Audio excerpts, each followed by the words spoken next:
పిఠాపురంలో ఇసుక అక్రమ రవాణాపై టీడీపీ మాజీ ఎమ్మెల్యే వర్మ ఆగ్రహం వ్యక్తం చేశారు. రైతు తట్టెడు మట్టి తవ్వుకుంటే 4 రోజులు స్టేషన్లో ఉంచుతున్నారని విమర్శించారు. అదే అక్రమంగా ఇసుక తరలిస్తుంటే రెవెన్యూ పోలీసులు ఏం చేస్తున్నారని నిలదీశారు. ఇప్పటికే ఈ విషయంపై పవన్ కళ్యాణ్ హెచ్చరించారని, అయినా రోజుకు 200 లారీలు ఇసుక తరలిపోతోందన్నారు. పోలీసులు ఎందుకు కళ్లు మూసుకుంటున్నారన్నారు వర్మ. లారీ ఇక్కడి నుంచి ఈ రోజు ఎలాగుందంటే పోలీస్ కానీ రెవెన్యూ యంత్రాంగం కానీ రైతు తట్టడి మట్టి తవ్వుకుంటే 4 రోజులు పోలీస్ స్టేషన్లో ఉంటున్నాడు.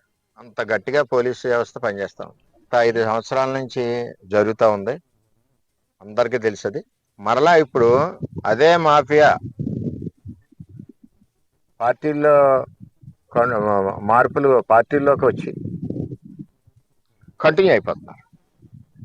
దీనివల్ల ఏమవుతుందంటే కూటమి ప్రభుత్వానికి చెడ్డ పేరు వస్తుంది. పిఠాపురం నియోజకవర్గంలో ఒకే ఒక్క చెరువు తవ్వాలి, అది కూడా బట్టీల కోసం అని చెప్పి పవన్ కళ్యాణ్ గారు పర్మిషన్ ఇచ్చింది ఒకే ఒక చెరువుకి. ఈవేళ వాళ్ళు మారిన ముసుగులో ఇక్కడ రోజుకి 200-300 లారీ ఇక్కడ నుంచి ట్రాన్స్పోర్ట్ వెళ్ళిపోతా ఉంది. పోలీస్కి నేను గత 20 రోజుల నుంచి 2-3 సార్లు ఇంటిమేషన్ చేశాను. పోలీస్కి ఎలా ఉందంటే కొంచెం రాత్రుల్లో రేజీ ఇక్కడ కనపడదా, ఆ గ్లాసెస్ అయ్యి మరి కల్పించాలి. ఇంకేదంటే కనపడలేదంటే వాళ్ళకి కావాల్సింది వస్తున్నట్లు లెక్క. పవన్ కళ్యాణ్ గారు కూడా చెప్పారు వ్యవస్థ మారాలి, పోలీస్ వ్యవస్థ అని ఆయన కూడా చెప్పారు. చెప్పే కూడా వీళ్ళకి అసలు భయం భక్తిగా రెండు కూడా లేవు. పిఠాపురంలో ఇసుక అక్రమ రవాణాపై టీడీపీ మాజీ ఎమ్మెల్యే వర్మ ఆగ్రహం వ్యక్తం చేశారు. దీనికి సంబంధించి మోర్ డీటెయిల్స్ మా ప్రతినిధి సాయి సుధీర్ అడిగి తెలుసుకుందాం. సాయి సుధీర్, వర్మ మాటల్లో అంతరార్థం ఏంటి? At the same time Pawan Kalyan హెచ్చరించినప్పటికీ కూడా ఎందుకు ఇసుక అక్రమ రవాణా ఆ స్థాయిలో వెళుతోంది?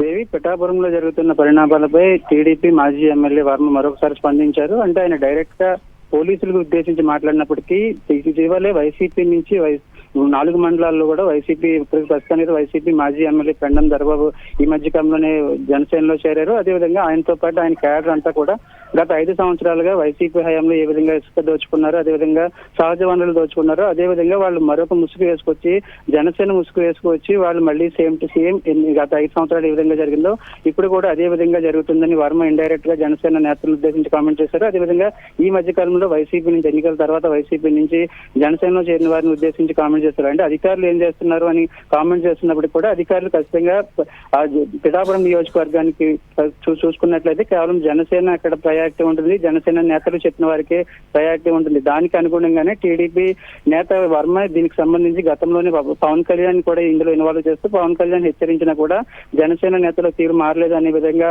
వర్మ ఇండైరెక్ట్ గానే అటాక్ చేశారు. మరొకవైపు పోలీసులకు సిగ్గుండాలి, కళ్ళు మూసుకుని పనిచేస్తున్నారు, అదేవిధంగా రెవెన్యూ అధికారులకు సంబంధించి వీరందరినీ కోర్టు చేస్తుంది, మరొకవైపు వీరందరినీ నడిపించేది జనసేన నేతలు. రోజుకి 200-300 లారీలు ఇసుక అక్రమంగా రవాణా అవుతుంటే ఏం చేస్తున్నారు, కూటమికి చెడ్డ పేరు వస్తుందంటూ కూడా మరొకసారి కాంట్రవర్సీ కామెంట్ చేశారు. అదేవిధంగా ఓపెన్ గానే నియోజకవర్గంలో కూటమిలో ఏమన్నా ఇప్పుడు నిన్న ఈ రోజు చూసుకున్నట్లయితే ఇటు జనసేన నుంచి కావచ్చు, అదేవిధంగా టీడీపీ అధిష్టానాల నుంచి చాలా స్పష్టంగా క్లారిటీగా ఏమైనా పార్టీ పరంగా ఏమైనా మాట్లాడాలనుకున్నా, అదేవిధంగా ఏదైనా స్టేట్మెంట్లు ఇవ్వాలని ఖచ్చితంగా తమ దృష్టికి తీసుకురావాలి, ఎవరు టంగ్ స్లిప్ అవుదని 2 పార్టీల నుంచి కూటమిలో ఉన్న 2 పార్టీల నుంచి దానికి తగ్గట్టుగా స్టేట్మెంట్లు వచ్చాయి. కానీ ఏదైతే స్టేట్మెంట్ వచ్చిన రోజే ఇటు టీడీపీ మాజీ ఎమ్మెల్యే పిఠాపురం సంబంధించి వర్మ అదేవిధంగా డిప్యూటీ సీఎం నియోజకవర్గంలో ఈ స్థాయిలో జరుగుతుంటే ఏం చేస్తున్నారు, జనసేన నేతలే సహజ వనరులు కావచ్చు, అదేవిధంగా దీనికి సంబంధించి ఇసుక దోపిడీ చేస్తున్నారు, వారిని అధికారులు అడ్డుపెట్టుకుని ఈ విధంగా చేస్తున్నప్పటికీ కూడా వాళ్ళు ఎందుకు పట్టించుకోవట్లేదు. అదేవిధంగా మరొకవైపు పవన్ కళ్యాణ్ దృష్టికి ఈ విషయాలు తెలుసా అనే విధంగా కూడా వర్మ కామెంట్ చేసిన పరిస్థితి. దీనికి సంబంధించి కూడా జనసేన నేతలు ఎక్కడా స్పందించట్లేదు.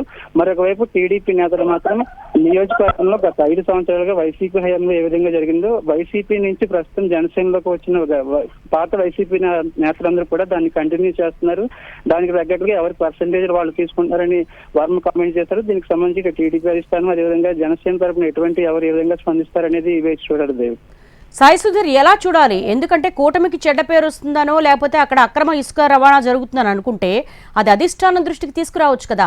ఎందుకు బహిరంగంగా మీడియా ముఖంగా ఆయన వర్మ ఆ కామెంట్స్ చేశారు? ఈ వ్యాఖ్యల బిహైండ్ ఏమై ఉంటుంది?